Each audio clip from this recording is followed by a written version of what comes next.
అవసరాలే దేశాల మధ్యన అనుబంధాలను సృష్టిస్తాయి, శత్రుత్వాన్ని సృష్టిస్తాయి. ఇప్పుడు ఆఫ్ఘనిస్తాన్ అనేది తాలిబాన్ల రాజ్యం, వాస్తవంగా తీవ్రవాదులు, కానీ మనతో స్నేహంగా ఉంటారు. వాళ్ళకి ఆహారానికి మన అవసరం ఉంది, మనకి పాకిస్తాన్ని కంట్రోల్ చేయడానికి వాళ్ళ అవసరం ఉంది. అట్లాగే ఇరాన్ తీవ్రవాదుని పోషించే దేశం.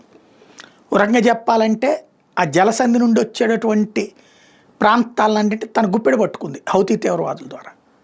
అటు ఇరాన్తో మన స్నేహం కొనసాగుతుంది, అలాగని ఇరాన్ పోరాడేటటువంటి ఇజ్రాయెల్తో కూడా మన స్నేహం కొనసాగుతుంది. ఎవరి లెక్కలు వాళ్ళే. ఇప్పుడు అట్లాగే భారత్ చైనా భారత్ శత్రుత్వం, నో డౌట్. చైనా మనకు మొదటి శత్రువు.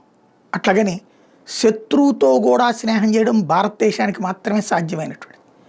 గోరీ లాంటి వాడిని 10 సార్లు క్షమించి వదిలినటువంటి రాజులు ఉన్న రాజ్యాలు మనవి.